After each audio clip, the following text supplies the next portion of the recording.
Dana White's Contender Series 2022, Week 9 full card predictions, confident picks, and the betting breakdown. We're going to look at all the props for this Dana White's Contender Series cards, the money lines, maybe a parlay that we can do as well, and of course, the predictions and confident picks. So, let's get into the first one here in the flyweight division.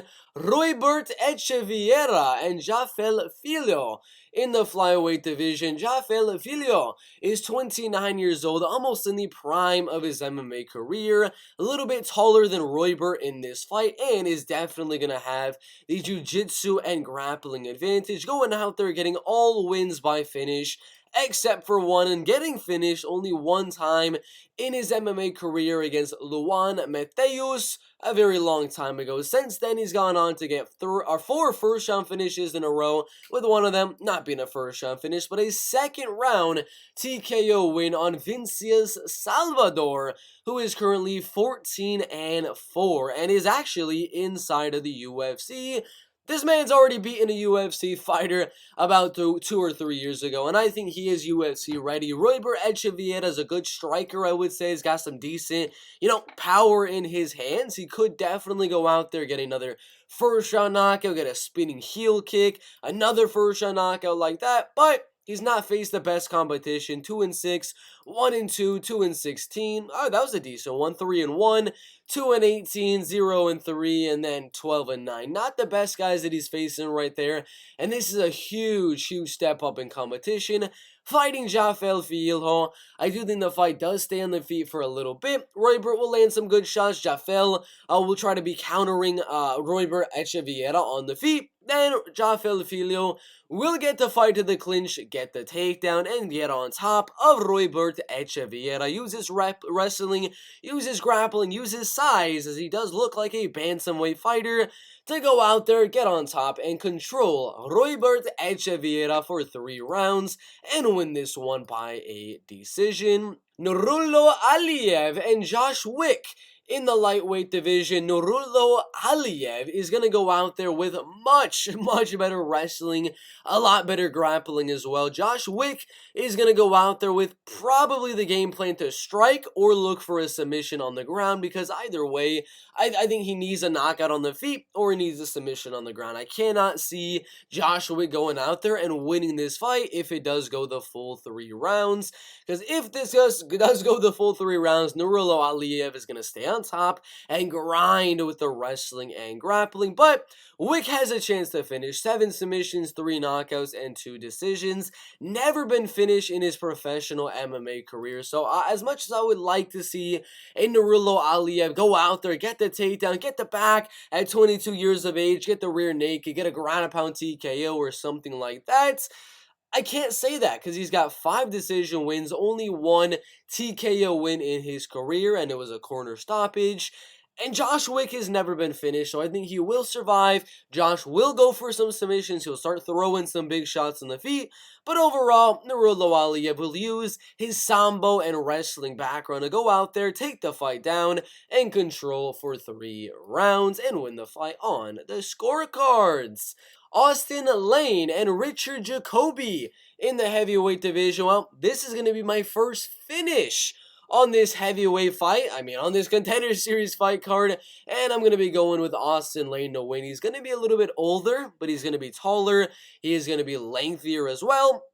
And I would say he's going to be the better striker. Wrestling and grappling, there might be a few takedowns here and there, maybe a submission attempt, something like that, but I can highly doubt either of these guys is going to dominate the other guy on the ground. I see this one being a striking match here, and I see Richard Jacobi coming forward round number 1, looking to land something big, get a highlight reel KO, get Austen Lane's back to the cage, and try to get another 30-second knockout win, 3-minute knockout win, 3-minute, 3-minute, 1-minute knockout win. He's very good in that first few minutes of round number 1, so I think Austen Lane is actually going to lose round number 1, but after that happens, Richard Jacobi's going to get a little bit tired from going for that finish, and Austen's going to start to pick his shots. He's going to be landing his jab, his 1-2s, just really going to pick apart Richard Jacobi in round number 2 once he gets a little bit harder. Then he's going to realize, well, Richard's a little bit tired now.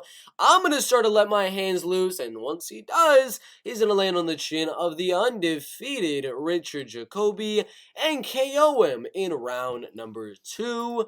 Raul Rosas Jr. and Mando Gutierrez in the bantamweight division, now 25 years old and, well, 17 years old in the bantamweight division. Raul is going to be a little bit bigger, a little bit taller as well, and I would actually say is going to have the wrestling and grappling advantages in this fight. He's fought 5 times in the last 9 months over there in UWC in Mexico, and he's fighting another Mexican fighter in Mando Gutierrez, who went out there and got a lot of submission wins. Rear naked, rear naked, rear naked, guillotine over and over and over again, but he did get rear nakeded by Mo Miller in that fight. Now, this one with Raul Rosas Jr., I don't see it being much of a striking fight. Neither guy's really that good on the feet. If I had to give an advantage to one guy, I guess I'd give it to Mando Gutierrez.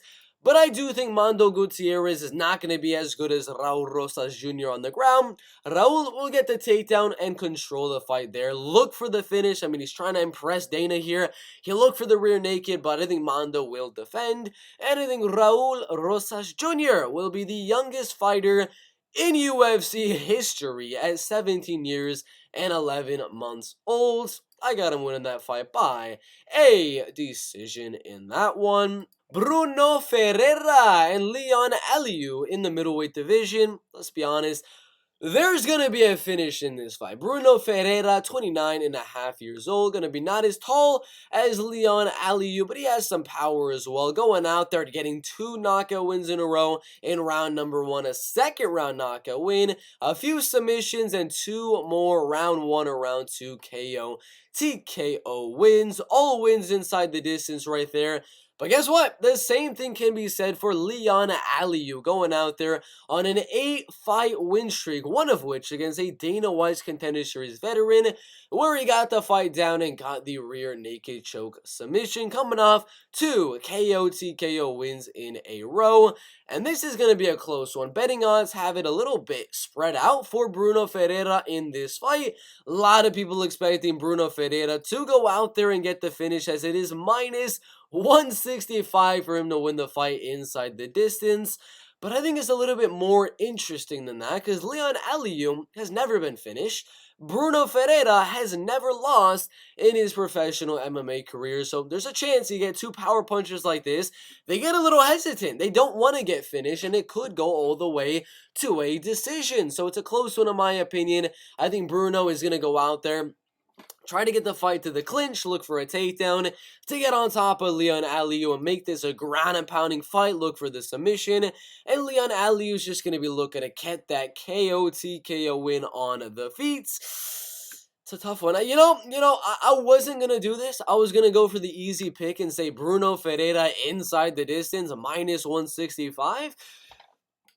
I'm going to go decision, plus 400 right there. I'm going to go for him to win this fight by a decision. Brunno Ferreira, I think he's going to go out there. The striking is going to be pretty even. Leon's going to land some big shots. Brunno is going to land some big shots. Then Bruno's going to land a takedown every now and then and control the fight on the ground. Leon will survive, and I'm giving a 29-28 decision to Brunno Ferreira. I'm going risky on that one. That is the full card prediction for Dana White's Contender Series 2022.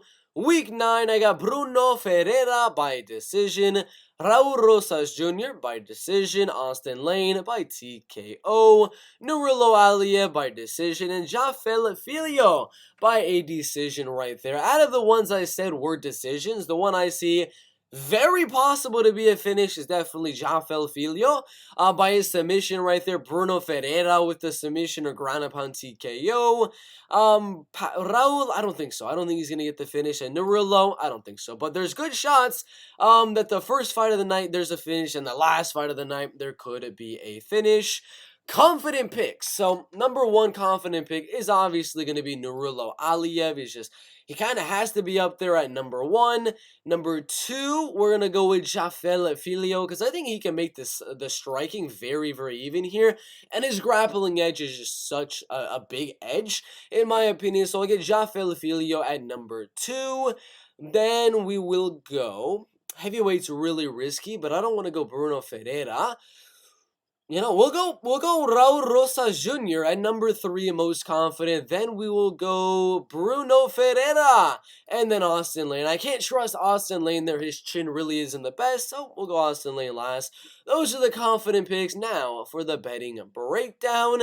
For the first fight of the night, Jafel Filho, Bert Echeverria. You get good odds on Jafel Filio's money line, so that could be a decent one. Jafel by decision is also one that could have some good value at plus 300 right there. Once he gets on a DraftKings, maybe a submission or decision type of bet as well, but I think either the money line or decision prop both have value. Nurullo Aliev by decision is probably the only thing, but again, fight goes to a decision right there, minus 155, and Nurullo by decision, minus 140. Not much of a difference. Would rather just do that minus 155. Possible parlay piece, I'm going to be honest, but I think you lost a lot of the value that was earlier on in the week at minus 460. So I say pass on the parlay pieces, but maybe that decision prop would be good. Austen Lane, his money line definitely is getting a lot better. We'll refresh, and he's at minus 127 as of right now, and that is legitimately solid in my opinion. Plus 100, not worth it, considering plus 100 to minus 127. It's just not worth it in my opinion, but the money line isn't too bad in my opinion. Raul Rosas Jr. I'm going to actually say Raul decision prop is pretty decent here. I don't think he gets the finish. I think the fight goes to a decision. Plus 400 on him by decision. That is some value. And then obviously that plus 400 on Ferreira to win his fight by decision is also going to have some good value in that fight. But those are the betting breakdown for Dana White's Contender Series Week 9, the predictions, and the confident picks. Thank you guys for watching. We'll see you in the next one.